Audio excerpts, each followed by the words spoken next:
Spare change usually just buys you a bad coffee. For Maeve, $3.42 bought her the undivided attention of the city's most dangerous man.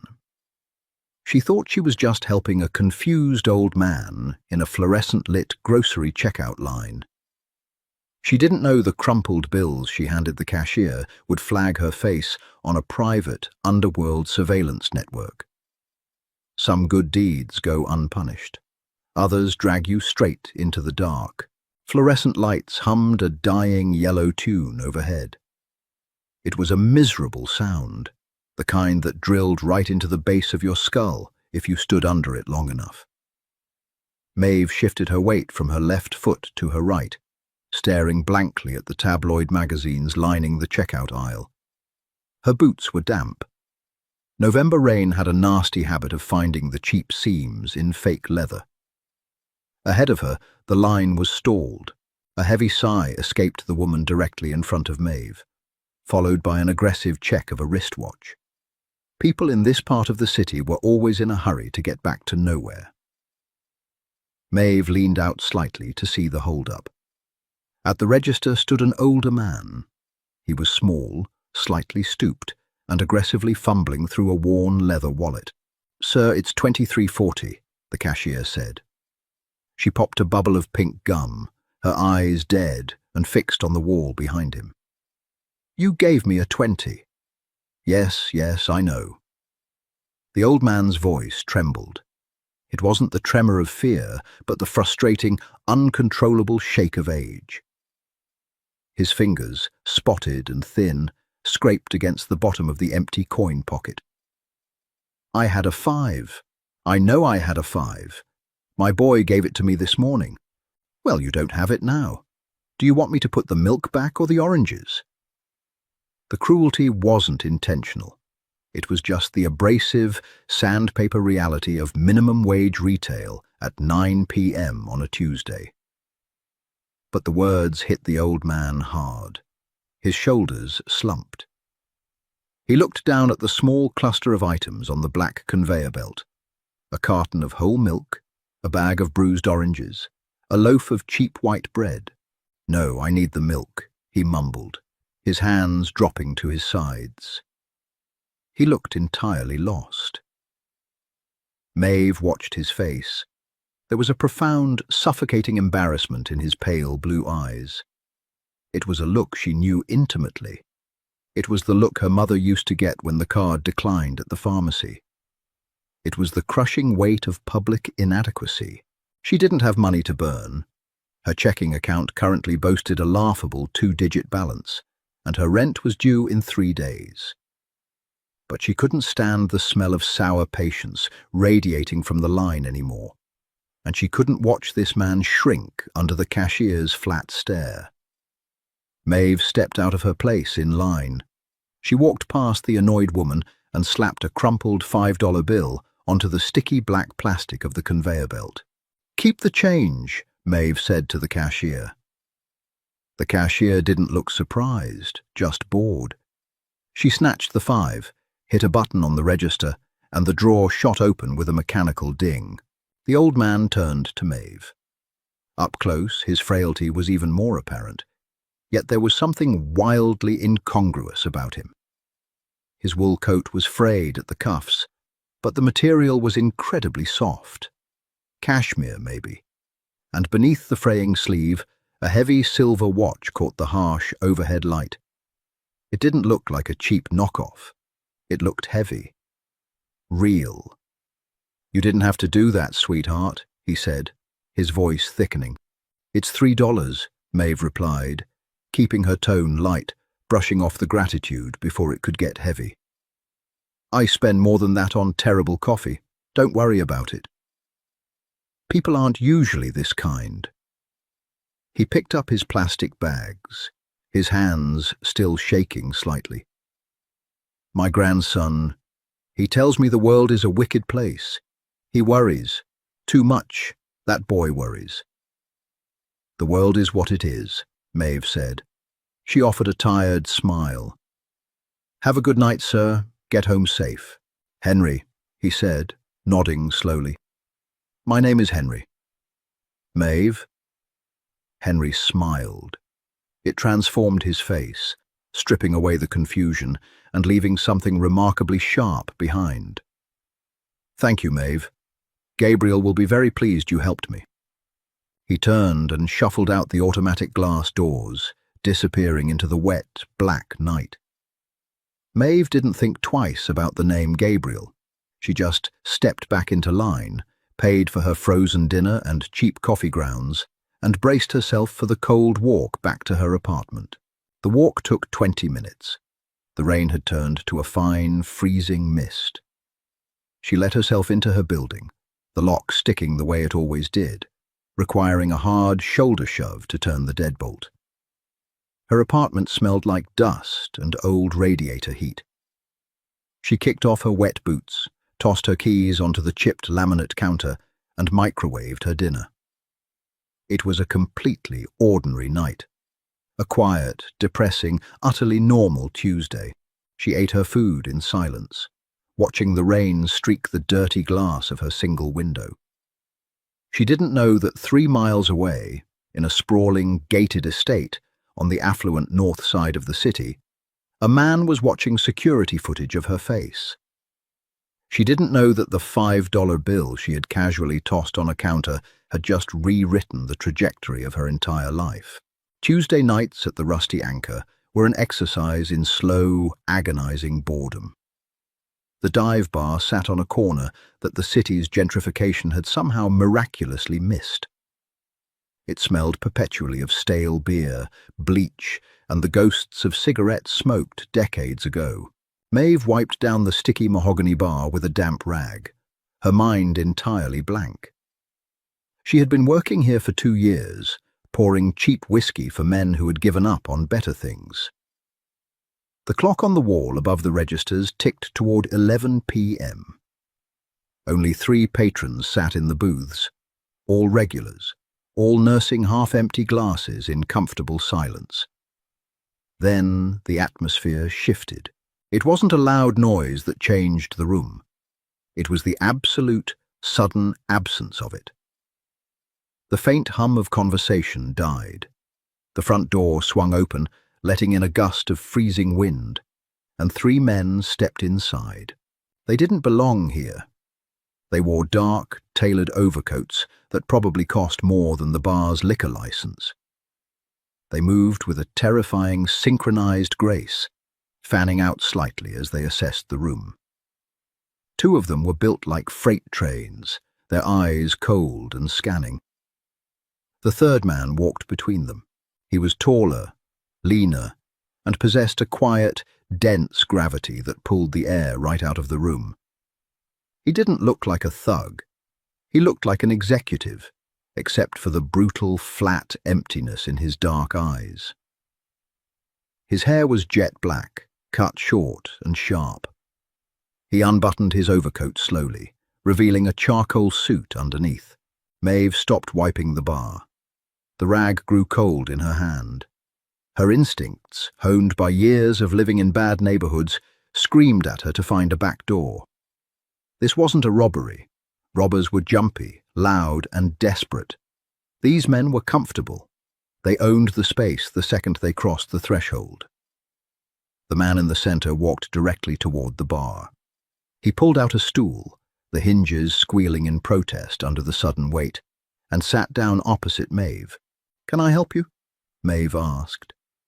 She hated how steady her voice sounded. It felt like a lie. Her heart was hammering against her ribs. The man looked at her. He really looked at her. He studied her face, taking in the cheap uniform shirt, the tired bags under her eyes, the rigid way she held her shoulders. "Maeve," he said. It wasn't a question. His voice was a low, rough baritone. It sounded like gravel grinding against steel. "Do I know you?" "No," he said simply. He rested his hands on the bar. He wore no rings, but there was a faint, jagged scar crossing the back of his left hand. "My name is Gabriel Rossi." The name hit the room like a physical blow. One of the regulars in the back booth suddenly stood up, dropped a 20 on the table, and practically sprinted for the door, keeping his head down. Gabriel's guards didn't even flinch. Maeve recognized the name. You didn't live in this city without knowing the Rossi family. They owned the shipping yards. They owned the unions. They owned a significant portion of the politicians. They were old money, built on old blood. "What can I get you, Mr. Rossi?" Maeve asked, forcing herself to maintain eye contact. "We only have 2 beers on tap, and I doubt you drink rail whiskey." Gabriel didn't smile. "I'm not here for a drink." He reached into the inner pocket of his suit jacket. Maeve tensed, half expecting a weapon. Instead, he pulled out a thick, sealed white envelope and slid it across the sticky mahogany until it rested inches from her hand. "My grandfather," Gabriel said quietly, "has vascular dementia. It comes and goes. Some days he's perfectly sharp. Other days he thinks it's 1985, and he needs to walk down to the corner store to buy milk for my father. The grocery store. The old man in the frayed coat. Henry." Maeve stared at the envelope. "He slipped his security detail yesterday evening," Gabriel continued, his voice tightening slightly. It was the first crack in his stone facade. "He walked 12 blocks in the rain. We were tearing the neighborhood apart looking for him. By the time we tracked his watch's GPS, he was already walking back." Gabriel leaned forward. The scent of cold air, expensive cedar cologne, and something faintly metallic washed over her. "My men pulled the security footage from the grocery store. I saw what happened. I saw the cashier humiliate him, and I saw you." "I just paid for his milk," Maeve said, her voice dry. "It was $3. It's not a big deal." "It is a big deal," Gabriel corrected sharply. "In my world, nobody does something for nothing. People exploit weakness. They don't cover a stranger's grocery bill out of the goodness of their hearts. Especially not people who look like they need the $5 more than he did." Maeve felt a flash of hot, defensive anger burn through her fear. "Excuse me? You're working in a failing bar, your shoes are falling apart, and you walk home to a subsidized apartment," Gabriel listed off with clinical precision. "You need money." He tapped the envelope. "There is $20,000 in there. Cash. It's a thank you. Take it." Maeve looked at the thick, white envelope. $20,000. It would clear her debts. It would fix her life. It was sitting right there. She looked up from the envelope to Gabriel Rossi's flat, expecting eyes. He thought he had her figured out. He thought everyone had a price, and he had just met hers. Maeve reached out. She didn't pick up the envelope. Instead, she placed 2 fingers on top of it and slid it firmly back across the bar until it hit Gabriel's hand. "I don't want your money," Maeve said. Her voice was quiet, but it held no tremble now. Gabriel frowned. The slight narrowing of his eyes was the most dangerous thing she had seen all night.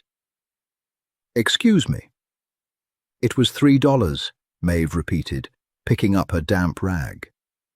"I did it because I wanted to go home, and he was holding up the line. I don't need a reward, and I definitely don't want to owe a favor to a guy like you. So, take your envelope, Mr. Rossi, and have a good night." Gabriel stared at her. The silence stretched, thick and suffocating. The 2 guards by the door shifted, their hands dropping subtly toward their waistbands. Gabriel raised a hand, a sharp, minimal gesture that froze his men instantly. He looked down at the rejected envelope, then back up at Maeve. Slowly, an unfamiliar expression crossed his face. It wasn't anger, it was curiosity. "You don't want to owe me," Gabriel repeated softly, testing the words on his tongue. "No." He picked up the envelope and slipped it back into his jacket. He didn't break eye contact. "All right, Maeve," Gabriel said, standing up. The stool didn't squeal this time. "I won't force you to take it, but I don't like unpaid debts, and I certainly don't like leaving loose ends." He turned and walked toward the door. His men opened it before he reached it. The freezing wind whipped through the bar once more, and then they were gone, swallowed by the night. Maeve stood frozen behind the bar, her hands shaking so hard she had to grip the wood to steady herself. She had just rejected $20,000 from a mafia boss. She thought she was being smart.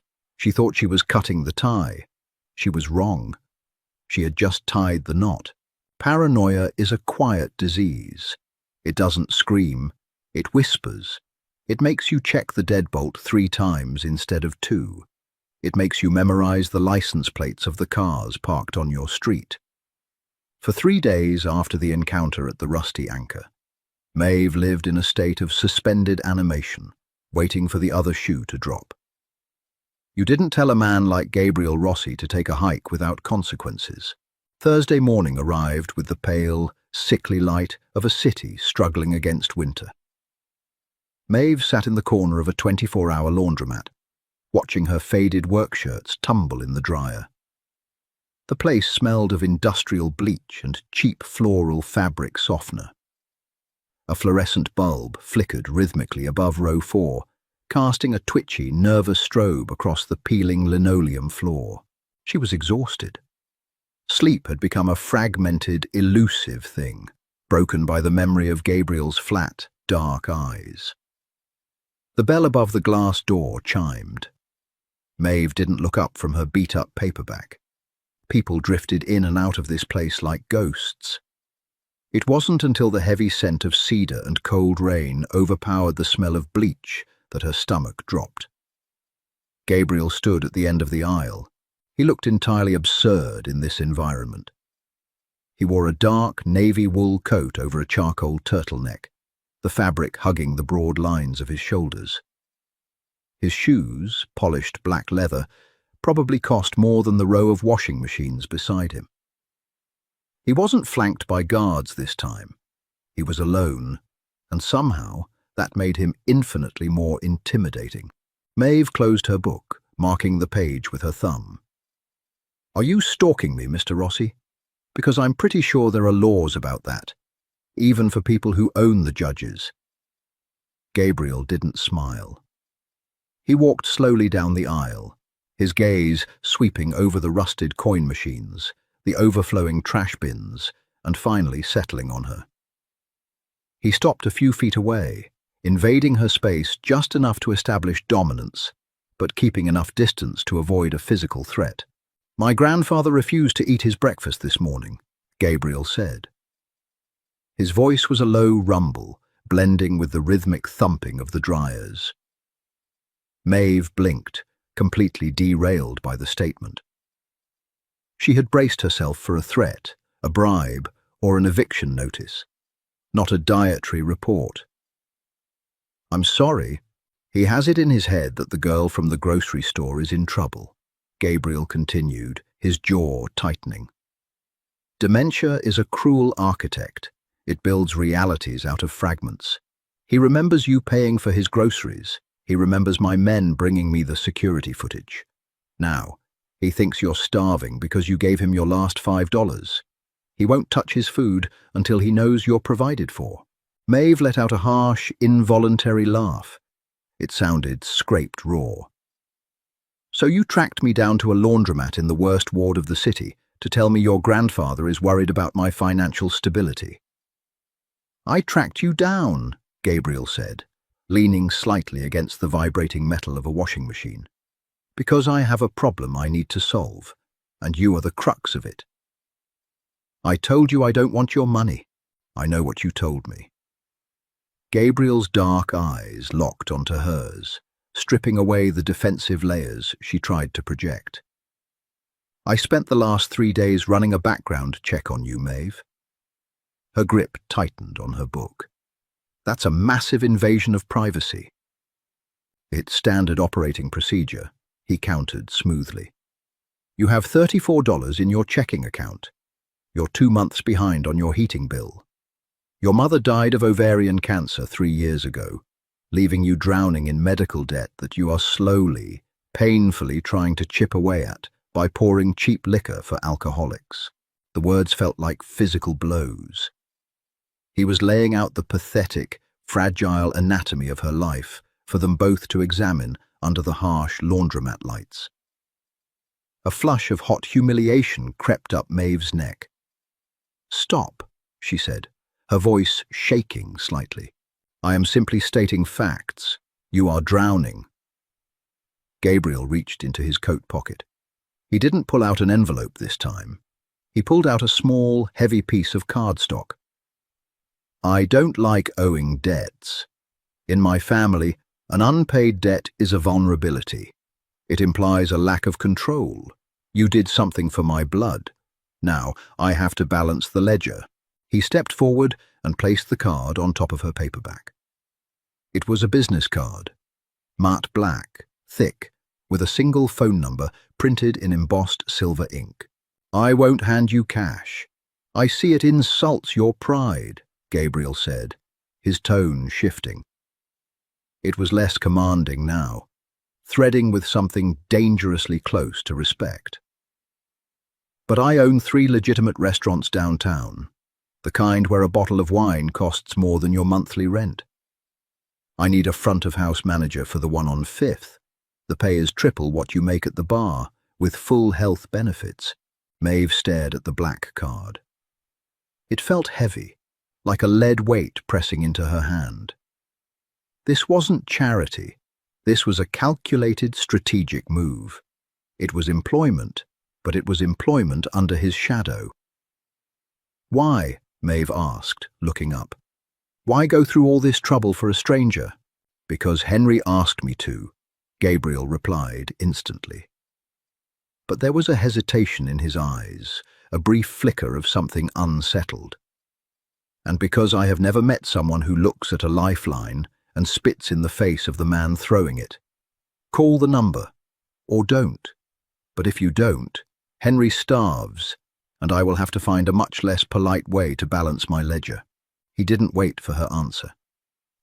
Gabriel turned and walked out, the bell chiming a cheerful goodbye as he vanished back into the grey city, leaving Maeve alone with the rhythmic thud of the dryer and a choice she never asked for.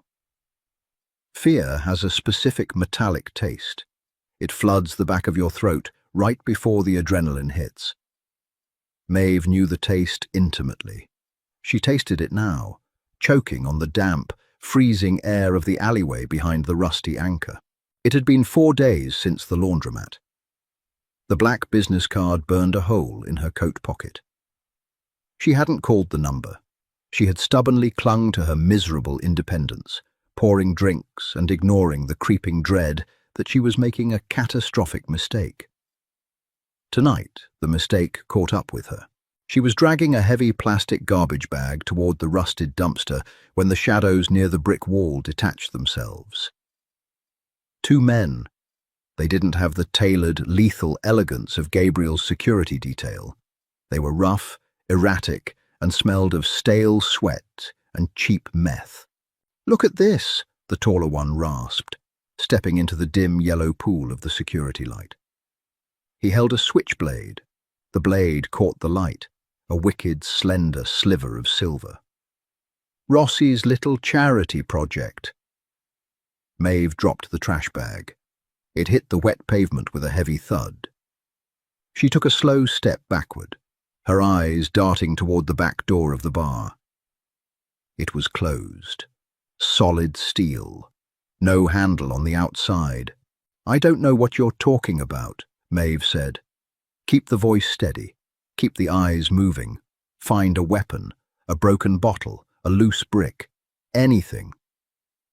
"Don't play dumb, sweetheart," the shorter man giggled. It was a terrible, wet sound. "Word on the street is the Ice King himself sent his personal guard to check on a dive bar waitress. Rossi doesn't do favors. He doesn't have friends, which means you're either a liability or you're a weakness. We figure we can use a weakness."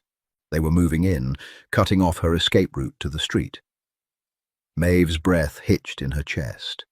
Rejecting Gabriel's money hadn't severed her ties to him. It had painted a massive, glowing target on her back. In the underworld ecosystem, any anomaly was exploited.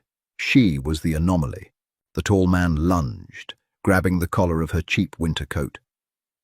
Maeve screamed, throwing her weight backward and driving her knee up sharply. She caught him in the thigh. He grunted, his grip slipping, but he retaliated with a vicious backhand that caught her across the cheekbone. The force of the blow sent Maeve crashing into the metal side of the dumpster. Pain exploded behind her eyes, brilliant and blinding. She tasted blood. The man raised the switchblade, stepping over her. "Stupid bitch. Now we do this the hard way." He never finished the sentence. From the mouth of the alley, a shape moved with terrifying velocity. There was no shout, no warning, just the sickening wet crunch of bones snapping under immense pressure. Maeve blinked through the stars, exploding in her vision. The tall man was on the ground. He wasn't moving. His arm was bent at an impossible, grotesque angle. Standing over him was Gabriel Rossi. He didn't look like the tailored executive from the laundromat. He looked like violence incarnate. His overcoat was open, his posture coiled and brutal. The shorter man froze, his eyes widening in pure, unadulterated terror as he recognized the man who had just shattered his partner. "Mr. Rossi," the man stammered, raising his hands, dropping his own knife. "We didn't know. We thought she was just—" Gabriel didn't speak. He stepped over the unconscious body on the ground, grabbed the second man by the throat, and slammed him backward into the brick wall. The impact knocked the breath from the man's lungs in a sharp hiss. Maeve pushed herself up against the dumpster, clutching her throbbing cheek. She watched, paralyzed, as Gabriel squeezed. The muscles in his back corded tight beneath his suit. The man's legs kicked frantically, his hands tearing uselessly at Gabriel's iron grip. Gabriel's face was an absolute void. There was no anger, no pleasure, just the clinical application of lethal force. "Gabriel, stop!" Maeve's voice was a ragged whisper. She wasn't even sure he heard her over the rain and the desperate gasps of the dying man. But he did. Gabriel froze. Slowly, methodically, he opened his hand. The man collapsed to the wet pavement, gasping violently, clutching his bruised throat. "If you ever look at her again," Gabriel said, his voice entirely devoid of inflection, "I will peel the skin from your face while you watch. Run." The man scrambled backward on his hands and knees, scrambling over his unconscious partner, before bolting into the dark street like a hunted animal. Silence descended on the alley, heavy and suffocating. Gabriel turned to face Maeve. His chest was heaving slightly. He reached into his coat and pulled out a pristine white handkerchief. He stepped toward her. Maeve flinched, pressing herself harder against the cold metal of the dumpster. Gabriel stopped, a muscle feathered in his jaw. He looked at her cowering from him, looked at the blood swelling on her cheek, and then looked down at his own hands. For a fractured second, the mafia boss vanished, replaced by a man looking at a disaster he couldn't buy his way out of. "You didn't call the number," Gabriel said quietly. "Would it have stopped them?" Maeve shot back, her voice shaking with adrenaline and pain. "They didn't want me, Gabriel. They wanted you. I'm just the bait." "I know." He closed the distance between them slowly, telegraphing his movements. He gently pressed the handkerchief against the cut on her cheekbone. His touch was jarringly soft. "That is why you are coming with me." "I'm not going anywhere with you." "Your stubbornness is going to get you killed, Maeve," Gabriel said, his dark eyes locking onto hers. "You stepped into my world the second you paid for that milk. I tried to pay you off. You refused. I tried to employ you. You refused. You left me no clean options." He grabbed her hand, ignoring her resistance, and pulled her gently but firmly away from the dumpster. "So now," Gabriel said, the gravel in his voice hardening into concrete, "we do it my way. You belong to the Rossi family now, for your own protection. Money doesn't just buy comfort, it buys silence." The heavy armored doors of Gabriel's SUV sealed shut with a soft, vacuum-like click, instantly cutting off the sounds of the freezing rain and the distant sirens of the city. Inside the vehicle, the silence was absolute. Maeve sat rigid against the black leather seat, holding the bloody handkerchief to her face. Her cheekbone throbbed in time with her rapid heartbeat. She stared out the tinted window, watching the neon signs of her neighborhood blur into the sleet. Gabriel sat across from her, his posture straight, his eyes fixed on a tablet in his lap. He had just shattered a man's arm and nearly crushed another's windpipe, yet his breathing was entirely even. He looked like a man reviewing a quarterly earnings report. "I have a shift at the bar tomorrow," Maeve said.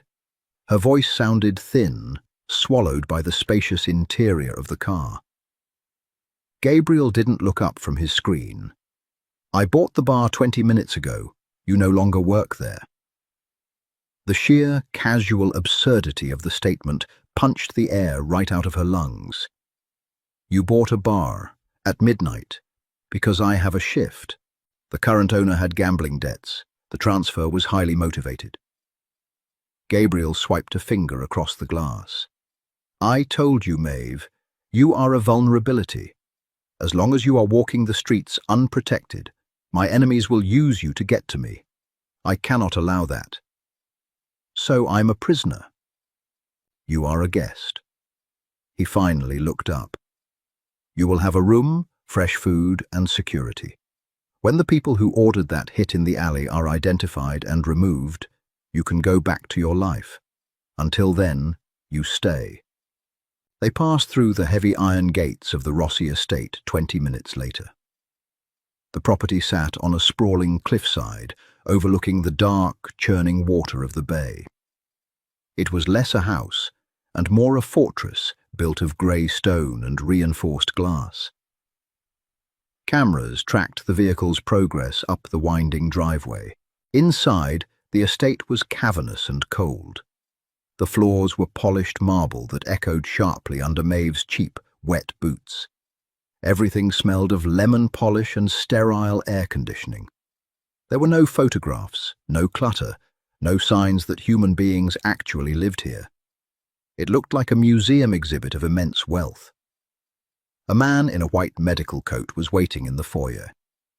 Gabriel gestured toward Maeve. "Fix her face. No narcotics unless she asks for them." The doctor guided her to a brightly lit side room, sitting her down on a leather exam chair. He cleaned the cut on her cheek with cold efficiency, applied butterfly closures, and handed her an ice pack. He didn't ask her name. He didn't ask what happened. In this house, people clearly knew better than to ask questions. When she emerged, Gabriel was standing at the base of a sweeping dual staircase.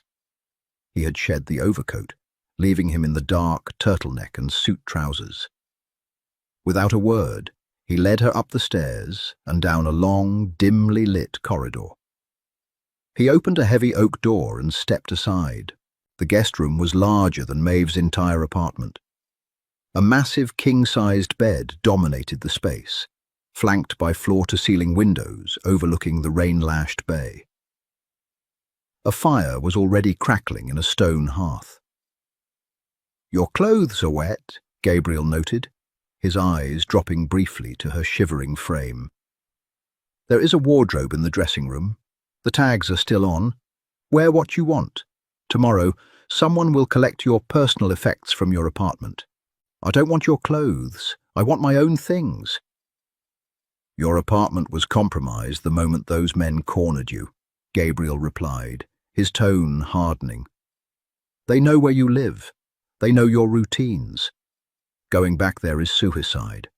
Accept the reality of your situation, Maeve.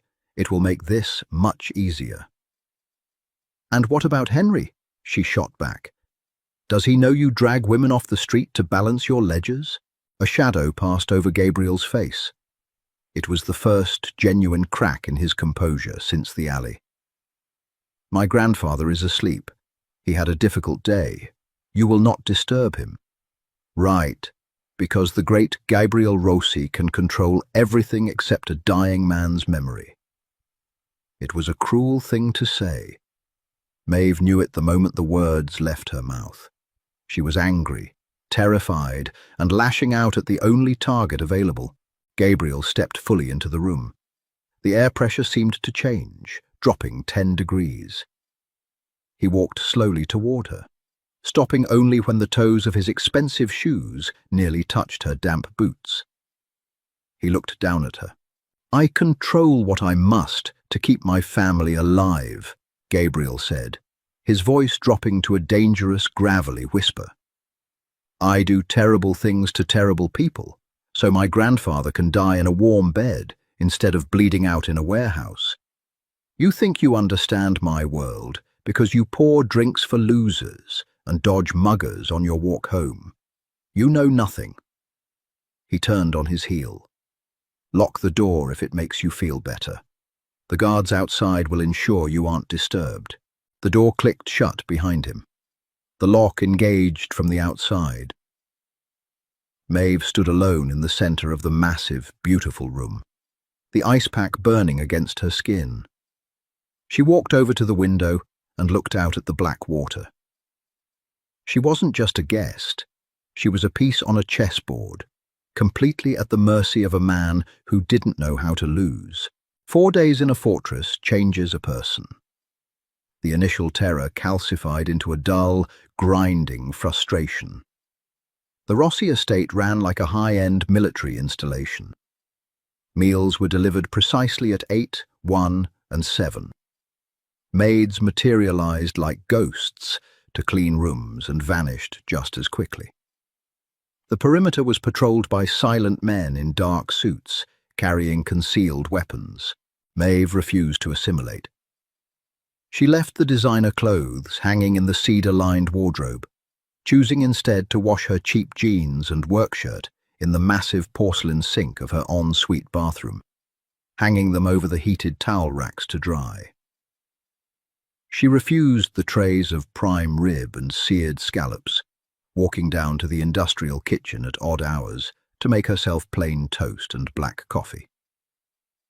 She was looking for friction. She needed to know the edges of her cage. It was Thursday morning, precisely 6 a.m. The kitchen was empty, entirely devoid of the bustling staff that usually arrived at 7. Maeve stood in her faded jeans, barefoot on the cold tile, waiting for the water in the kettle to boil. A shuffling sound broke the silence. Maeve turned. Standing in the archway was Henry. He looked significantly smaller than she remembered from the grocery store. He wore a heavy silk bathrobe, but his frame was drowning in it. His white hair was mussed, and his eyes held that terrible, glassy emptiness of a mind untethered from the present. "Maria," Henry called out, his voice frail and trembling. "Maria, the stove is cold. My father needs his coffee." Maria, not Gabriel. He was slipping backward by decades. Maeve didn't panic. You didn't work in a dive bar without learning how to handle people who weren't in their right minds.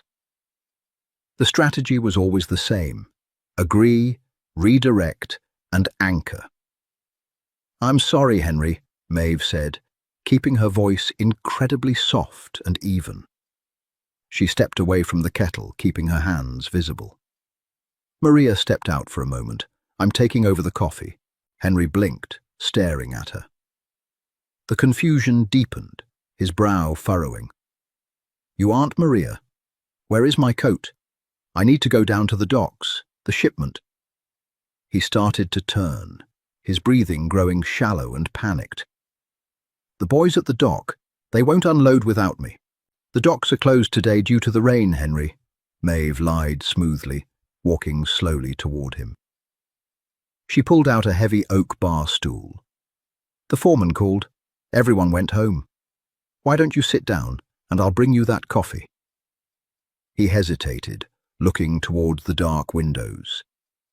The rain was, in fact, lashing against the glass.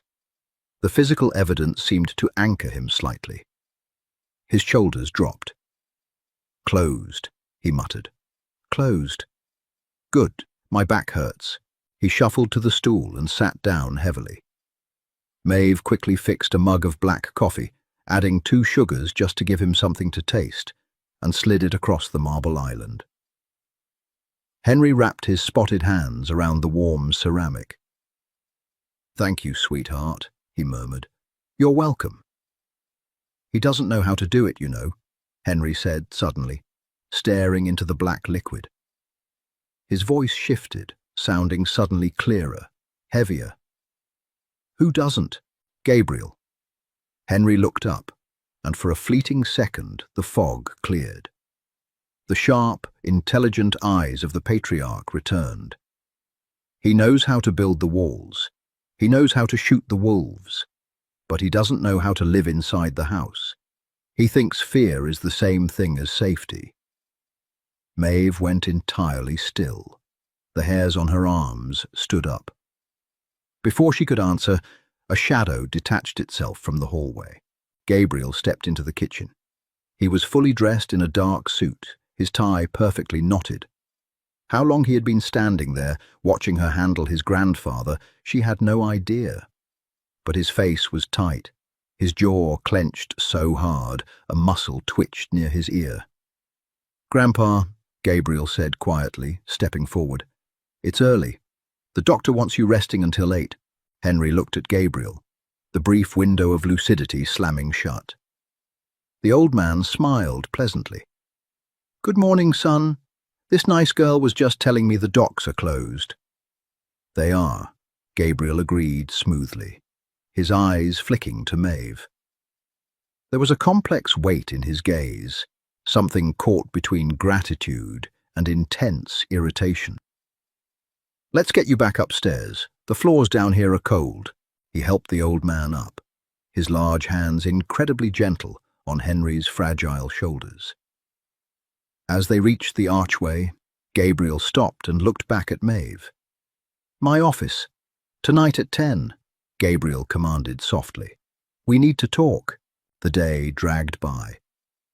When the grandfather clock in the hallway chimed 10, Maeve pushed open the heavy mahogany doors of Gabriel's office. The room smelled of old leather, expensive scotch and wood smoke. Gabriel was sitting behind a massive desk, pouring amber liquid into 2 crystal glasses. He didn't look up as she entered. He just pushed one glass across the polished wood. I don't drink while I'm working, Maeve said, staying near the door. You aren't working, and neither am I. Gabriel picked up his glass, taking a slow sip. He looked exhausted. The brutal, untouchable armor was entirely gone, leaving behind a man who looked like he carried the weight of a crumbling empire. You handled him well this morning, Gabriel said, staring at the amber liquid. Better than the nurses. They panic when he forgets the year. They try to correct him. It just makes him agitated. You don't fight a current, Maeve said simply, walking closer to the desk, but refusing to sit. You swim parallel to it until you find a place to stand. My mother had rough days toward the end. The meds scrambled her. You learn how to navigate the delusion. Gabriel looked up at her. He studied the fading bruise on her cheek, the stubborn set of her jaw, the cheap clothes she stubbornly continued to wear. I owe you an apology, he said. The words sounded foreign in his mouth, as if he hadn't used them in a decade. I brought you here and treated you like a liability to be managed. I assumed you were fragile. I'm not fragile. I'm poor. There's a massive difference. Gabriel let out a short, quiet breath that might have been a laugh. Yes, there is. He set his glass down. The men in the alley were contractors. Hired by a rival family looking to probe my defenses. They are dead now. The threat is neutralized. Maeve's stomach dropped. The casual admission of murder chilled the room. So I can go. You can, Gabriel agreed slowly, his dark eyes locking onto hers. I will have a car take you back. I will buy you a new apartment. I will clear your debts. The ledger will be balanced. He was offering her exactly what she wanted. Freedom, independence, a clean break. But as Maeve looked at the man behind the desk, she remembered the way he had gently guided his confused grandfather out of the kitchen. She remembered the desperate, lonely look in Henry's eyes. She remembered Gabriel's quiet admission. I control what I must to keep my family alive. She didn't reach for the glass. She didn't turn toward the door. And who makes Henry his coffee tomorrow? Maeve asked. Gabriel's hand tightened around the edge of his desk. The silence between them stretched, thick and dangerous, shifting the ground entirely beneath their feet. Gabriel did not answer immediately. He sat perfectly still behind the massive mahogany desk, the amber liquid in his glass catching the dim light of the desk lamp. His dark eyes searched her face, looking for the trap. In his world, altruism was a myth. Every favor was a hook. Every concession was a calculated risk. You're volunteering to stay, Gabriel said slowly. It wasn't a question. He was testing the structural integrity of the concept. I am negotiating employment, Maeve corrected, crossing her arms. The heavy, expensive silence of the office pressed against her, but she refused to step back. You need someone to anchor Henry when his mind drifts. Your security details look at him like a broken piece of furniture. Your nurses treat him like a toddler. He is an old man losing his grip on reality, and he needs someone who knows how to hold his hand without stripping his dignity. Gabriel set his glass down. The soft click echoed loudly. And you believe you are uniquely qualified for this? I took care of my mother for 4 years, Maeve said, her voice dropping the defensive edge, settling into cold, hard fact. I know how to manage sundowning. I know how to check medications. And, more importantly, I am the only person in this fortress who isn't terrified of you. A faint, humorless smile touched the corner of Gabriel's mouth. It was a micro-expression, gone before it fully registered. You should be terrified of me, maybe, but I'm not. Maeve uncrossed her arms and placed her palms flat on his desk. I want a formal contract, fair market rate for a live-in care coordinator. I want a W-2. I want my medical debts paid off as a signing bonus, not a charity handout. And I want the freedom to come and go from this estate without 2 armed guerrillas following me to the pharmacy. Gabriel watched her hands on his desk. He looked at her chipped nail polish, the faint white scars on her knuckles from years of manual labor. Then he looked up at her face. The guerrillas stay, Gabriel countered smoothly. Non-negotiable. If you work for me, you are a target. They will ride in a separate vehicle. They will stay out of your line of sight. But they stay. Maeve considered this. It was a concession dressed as an order. Fine. Your debts will be cleared by tomorrow afternoon, Gabriel continued, his voice returning to that crisp, executive cadence. Your salary will be triple the market rate to compensate for the unorthodox nature of your employer. You answer only to me. You handle Henry. You manage his schedule.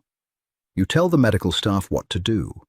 If they refuse, you tell me, and they will be replaced. Deal. He stood up. The sheer size of him dominated the room, casting a long shadow across the Persian rug. He extended his right hand. Maeve looked at it. The faint, jagged scar crossing his knuckles was fully visible now. She reached out and gripped his hand. His skin was warm, calloused, and his grip was firm without being crushing. It felt like shaking hands with a loaded gun. "Welcome to the family business, Maeve," Gabriel said quietly. Over the next 3 weeks, the dynamic within the stone fortress shifted. Maeve didn't just manage Henry, she inadvertently humanized the estate. She fired the lead nurse on day 4 for speaking to Henry in a patronizing baby voice. When the woman threatened to go to Gabriel, Maeve simply pointed to the door. Gabriel watched the entire exchange from the second-floor landing. He didn't intervene. The nurse packed her bags. Henry flourished. Maeve established a rigid routine, anchoring his days with familiar, tangible tasks. She bought him cheap 100-piece puzzles that they completed at the kitchen island. She played old radio broadcasts from the 1950s. She learned the exact ratio of cream to sugar he preferred. Gabriel became a ghost, haunting his own home. He left early, returning late into the night. Maeve caught glimpses of him, a dark figure standing by the window in the study, the smell of expensive cedar cologne lingering in the hallways, the quiet murmur of tense phone calls echoing from behind closed doors. They rarely spoke, but the silence between them was no longer hostile. It was observant. One evening, Maeve was sitting on the floor of the library, stitching a torn seam in Henry's favorite cashmere coat. The fire was burning low. The heavy double doors opened, and Gabriel stepped inside. He looked exhausted. His tie was loose, his collar unbuttoned, and a faint smear of dried blood stained the cuff of his white shirt. He didn't acknowledge the blood. Maeve didn't ask. Gabriel walked to the heavy leather armchair opposite her and collapsed into it. He closed his eyes, resting his head against the high back. "He ate a full dinner tonight," Maeve said quietly, biting off the end of her thread. "Roast chicken. He remembered your father's birthday." "Good," Gabriel murmured. His voice was thick with fatigue. "Thank you." Maeve looked at the blood on his cuff. She looked at the dark circles bruised under his eyes.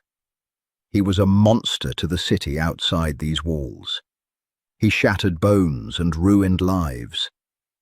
But sitting here, in the dim firelight, he just looked like a man slowly drowning under the weight of an invisible ocean. She folded the coat, placed it on the side table, and stood up. She walked to the small bar cart in the corner, poured 2 fingers of his expensive scotch into a crystal glass, and carried it over. She set it on the table beside him. Gabriel opened his eyes. He looked at the glass, then up at her. "You're paying me too much," Maeve said flatly. "I figured I should start bartending again to earn my keep." She walked out of the library, leaving him alone with the fire and the scotch. It was a small, almost insignificant gesture. But in the underworld, small things were exactly what eventually brought down the empires. Violence rarely announces itself with a polite knock. It rips the door off the hinges. December arrived with a brutal, biting cold that froze the bay into jagged plates of grey ice. Maeve was asleep, buried under the heavy down comforter of her guest room, when the alarms triggered. It wasn't a loud, shrieking siren. It was a low, vibrating hum that seemed to shake the very foundation of the stone estate, accompanied by the strobing pulse of red emergency lights in the hallway. Maeve threw off the covers. Her bare feet hit the cold, hardwood floor. She didn't freeze. The panic response she had honed on the streets kicked in, sharp and clinical. She grabbed the heavy brass lamp from her nightstand, wrapping the cord tightly around her wrist. She opened her bedroom door. The hallway was chaos in motion. Men in dark tactical gear were moving with silent, terrifying speed. The estate's security detail was fully mobilized. Assault rifles, usually hidden, were now raised and ready. The smell of cold air and raw adrenaline flooded the corridor. "Get back in your room," a guard barked, moving past her door. "Where is Henry?" Maeve demanded, gripping the brass lamp. Safe room, north wing, lock your door. Maeve ignored him. She dropped the lamp, sprinted down the hall, and took the back stairs toward the foyer.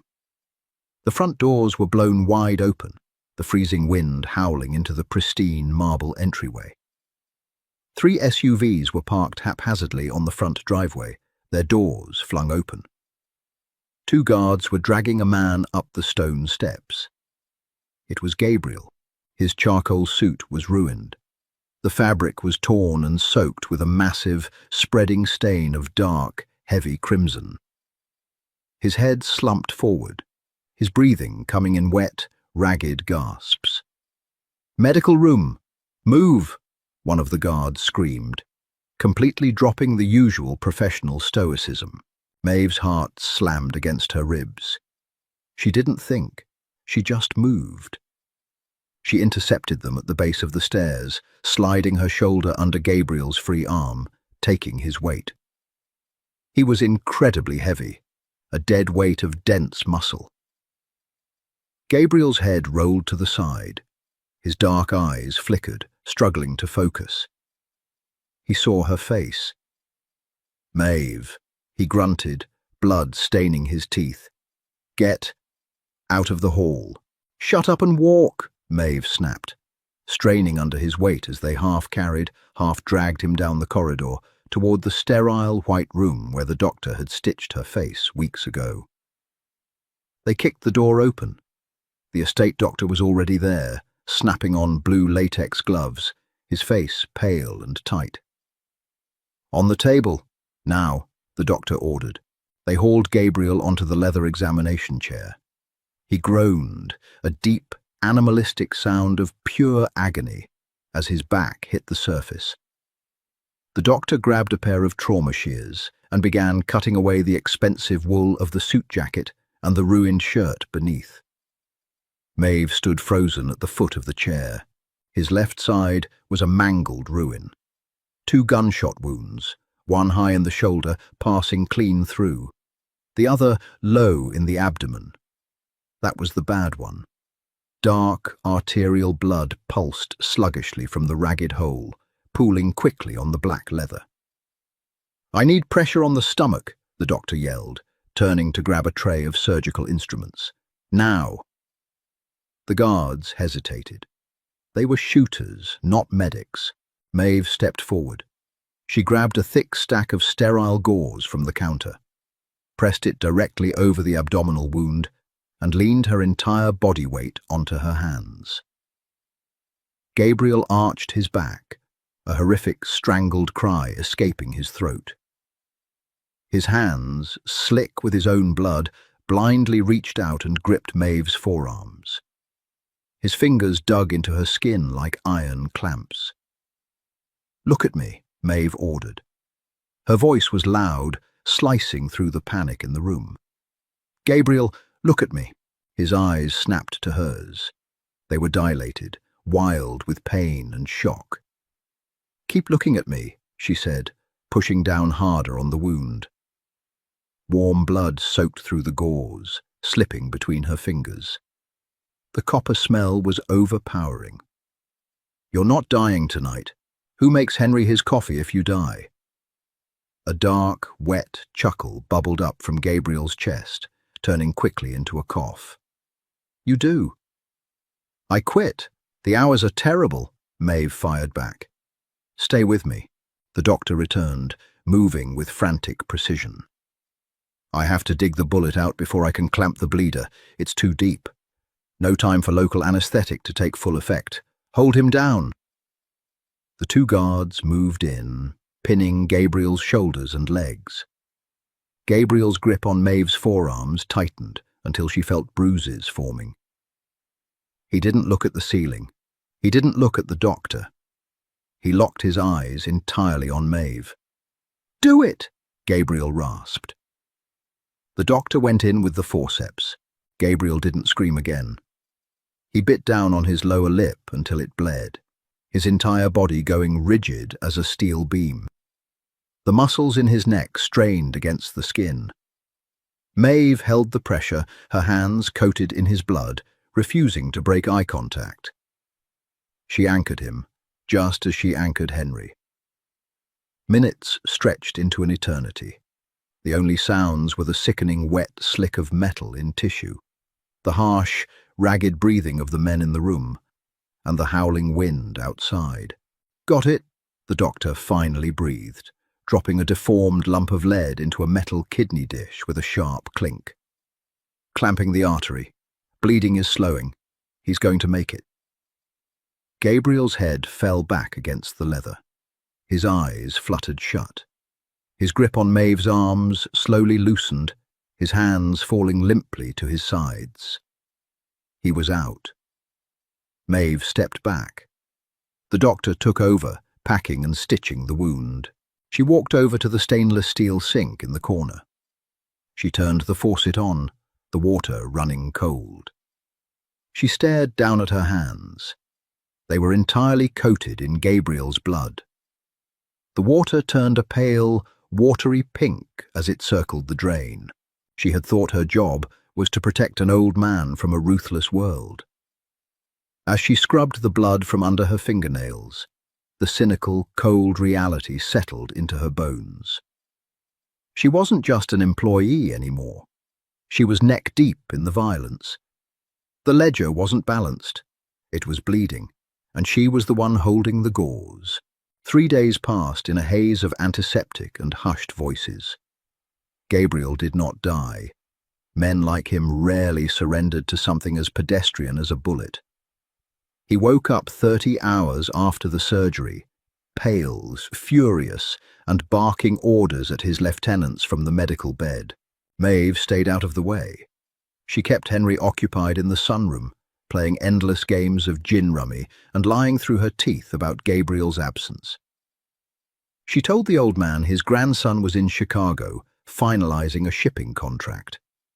Henry accepted the lie with a gentle nod, his mind comfortably wrapped in the wool of the fiction.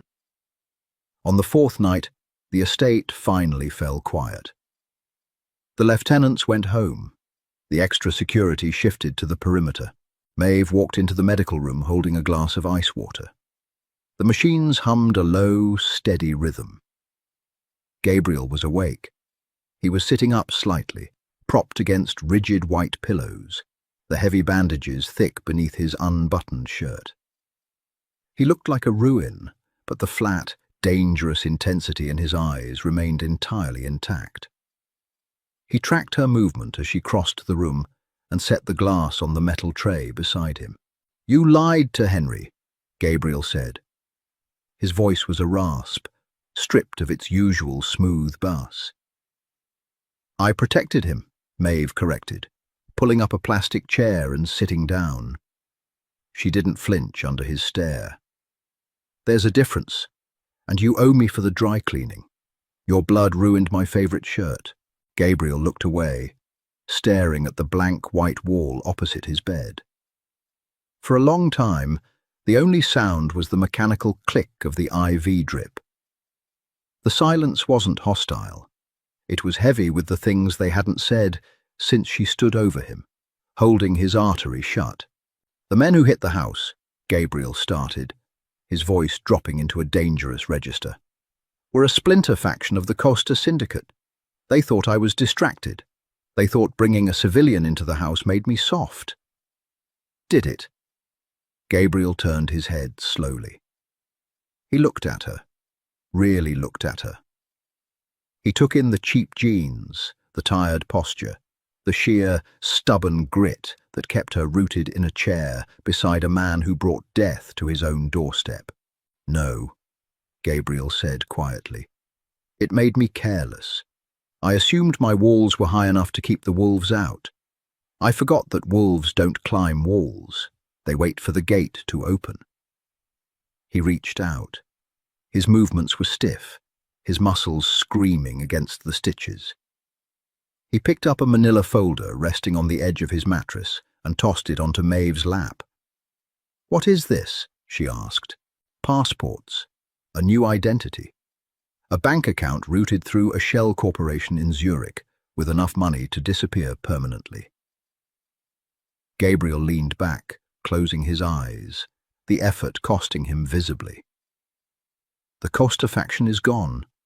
I spent the last 3 days ensuring every man involved in the raid was buried in the foundation of the new South Side development. But there will be others. There always are. You saw the reality of my life 4 nights ago, Maeve. It isn't a game. It is a slaughterhouse. Maeve opened the folder. The documents were flawless. The bank statement showed a figure with too many zeros for her brain to comfortably process. It was the ultimate payout. She could leave this stone fortress, leave the blood, leave the crushing gravity of Gabriel Rossi. She closed the folder. She didn't look at the money. "Does Henry know how to play gin rummy?" Maeve asked. Gabriel opened his eyes, a deep frown creasing his forehead. "What? Because he cheated twice this afternoon," Maeve said, leaning back in her chair. "He palmed a card. His dementia is real, but he uses it as a shield when he wants to win. He's sharp, Gabriel, and he knows you're hurt. He asked me why the hallway smelled like iodine. I had to tell him a guard cut his hand on broken glass." Gabriel stared at her, utterly derailed by the pivot. "Maeve, I am giving you the exit. I know what you're giving me." She tapped the folder. "It's a clean conscience for you. If I take this, you don't have to worry about my blood on your hands. You get to go back to being the untouchable king on the hill. But you're bleeding, Gabriel. Your grandfather is slipping away, and your empire is cracking at the edges." She stood up. She dropped the manila folder onto the metal tray, right next to the ice water.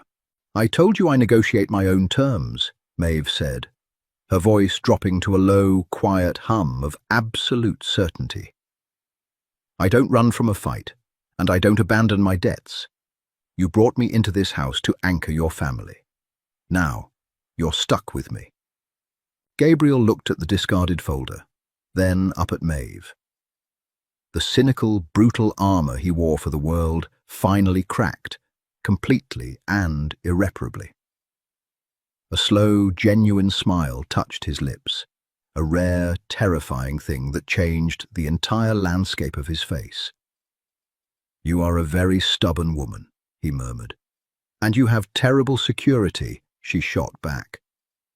"Drink your water, boss. You look like hell." Maeve turned and walked toward the door. She didn't look back.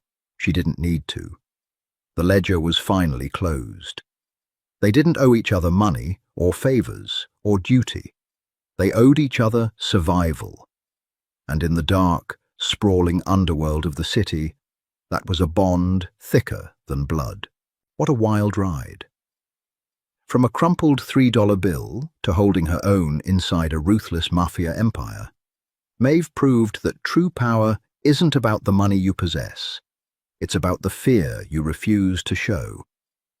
If you loved this gritty, slow-burn dive into the dark and dangerous world of Gabriel and Maeve, make sure to smash that like button and share this story with your friends.